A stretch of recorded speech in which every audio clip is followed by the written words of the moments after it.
Bagaimana sih caranya memprogram ulang pikiran bawah sadar dengan cara yang sederhana?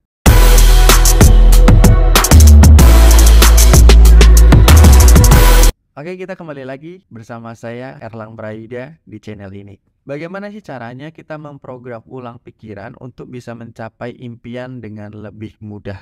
Banyak orang ingin mencapai mimpinya, keinginannya, atau cita-citanya. Namun seringkali yang dilakukan adalah mereka mengejar, mereka berharap mendapatkan impian itu. Emang salah? Nggak salah.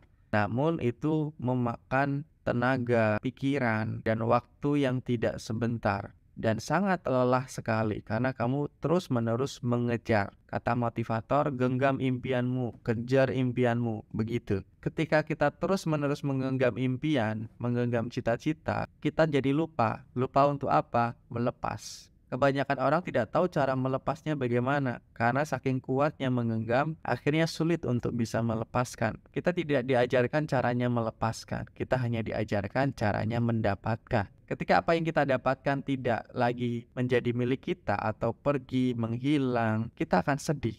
Kenapa? Karena kita melekat terhadap apa yang sudah kita dapatkan. Lalu bagaimana caranya memprogram ulang pikiran bawah sadar kita untuk bisa mencapai impian? Yang pertama, kamu bisa lakukan repetisi atau pengulangan. Segala sesuatu yang diulang pasti akan masuk ke bawah sadar. Sama seperti kamu belajar naik sepeda. Ketika kamu latih naik sepeda, mungkin sehari, 2 hari kamu jatuh bangun segitu terus. Mungkin udah seminggu, 2 minggu, kamu udah bisa mengendarai sepeda tersebut. Sama juga dengan pikiran kita atau bawah sadar kita. Ketika kita menginginkan sesuatu, kita perlu pengulangan. Sehingga ketika itu sudah menjadi habit atau kebiasaan, maka akan membentuk yang namanya karakter. Apa itu karakter? Karakter itu adalah kepribadian yang penuh dengan keyakinan. Makanya menjadi sebuah sosok atau karakter. Ketika sudah menjadi keyakinan dalam diri kamu, maka itulah karaktermu.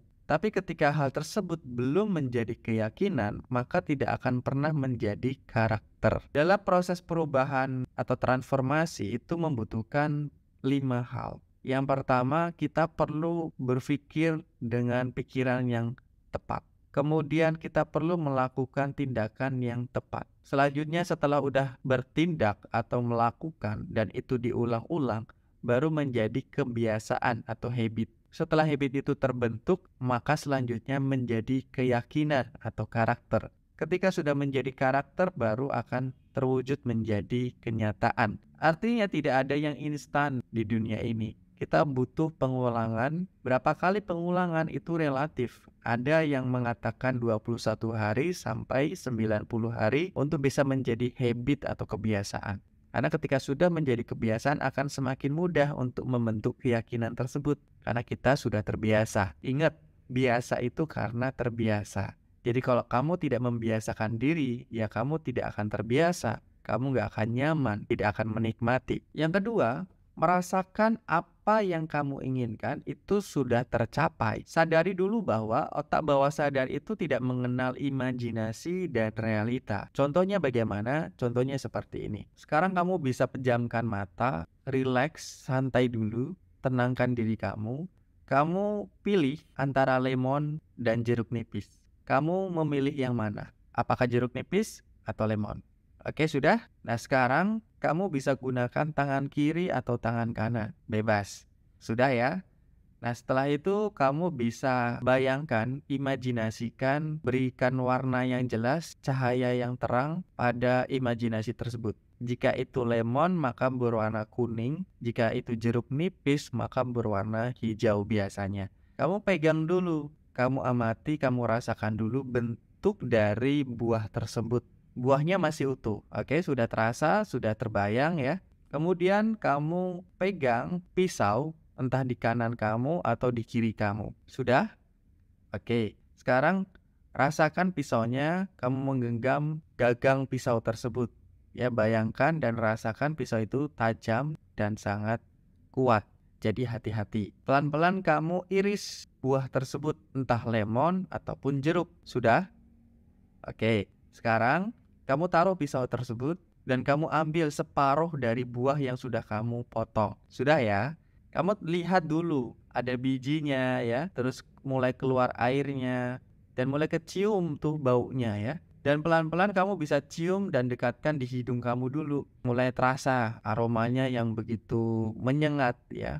Asem. Sekarang kamu pelan-pelan bisa seruput kayak gitu. Udah? Apa yang kamu rasakan? Kamu bisa buka mata. Kalau kamu melakukannya dengan tepat, kamu akan merasakan rasa asem, rasa kecut. Kenapa bisa seperti itu? Kira-kira buahnya ada nggak? Nggak ada kan?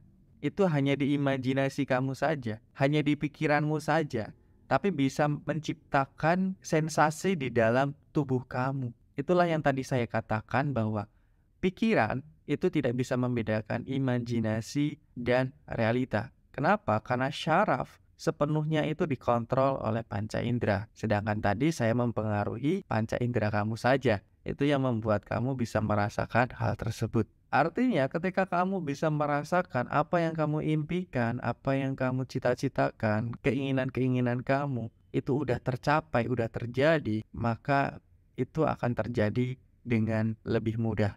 Otak kita akan membentuk jalur syaraf khusus yang nantinya akan menghubungkan keimpian tersebut dengan jalan yang lebih mudah atau jalur yang lebih gampang. Makanya ada orang yang kerjanya kayaknya santai-santai aja, tapi dapat hasilnya kok lumayan, kok banyak, kok beruntung aja. Padahal kita mungkin yang kerja keras mati-matian, malah dapatnya sedikit. Karena kalau kerja keras itu membuahkan hasil yang sama, kuli bangunan itu pasti lebih sukses daripada mandor, daripada bos. Kenapa? Karena kuli bangunan itu lebih keras kerjanya, pakai otot, keringetan, di bawah terik matahari. Tapi hasilnya nggak seberapa dibandingkan mereka yang menggunakan otaknya. Jadi kamu bisa merasakan dulu apa yang kamu impikan itu sudah tercapai. Jadi rasain aja udah tercapai. Karena ketika udah tercapai kamu nggak mikirin lagi. Kalau kamu nih pengen gitar ya, udah dapet gitarnya, seneng. Paling seminggu 2 minggu habis itu kamu taruh lagi. Kenapa? Karena udah kamu miliki. Nah, bisa nggak kamu ngerasain hal itu? Kalau kamu bisa merasakan hal itu, ya kamu akan lebih mudah untuk mencapainya. Yang ketiga, visualisasi sebelum tidur. Jadi sebelum tidur baiknya kamu nggak usah main HP, nggak usah berpikir atau membayangkan hal-hal yang tidak mendukung impian kamu, tidak memberdayakan diri kamu. Lebih baik kamu visualisasi ke hal-hal yang memberdayakan diri kamu. Kamu bisa bayangkan, imajinasikan, berhayal, enggak apa-apa, enggak ada yang salah. Yang penting apa? Perasaanmu happy gitu aja. Bukan merasa bahwa kamu harus cepat dapat, bukan. Tapi usahakan perasaanmu bahagia ketika membayangkan itu. Artinya rasakan aja seolah-olah itu udah terjadi. Rasakan itu udah kamu dapetin. Gimana kalau kamu mencapai impianmu? Bagaimana kalau kamu sudah berada di titik yang kamu inginkan, di tujuan yang kamu impikan? Nah, rasain aja itu. Karena ketika kamu menjelang tidur, tanpa sadar otak kamu akan mengalami penurunan di gelombang otak alfa dan theta. Itulah kenapa paling mudah memprogram pikiran ketika kita mau tidur atau bangun tidur. Jadi selamat mempraktekkan apa yang sudah saya sampaikan. Kalau kamu tertarik akan pembahasan ini dan ingin mempelajarinya lebih lanjut lagi, lebih mendetail dengan bimbingan khusus dari saya, kamu bisa mengikuti di program coaching, yaitu Private Coaching Hypno Seduction. Sampai ketemu di video selanjutnya dan thank you so much. See you the next video.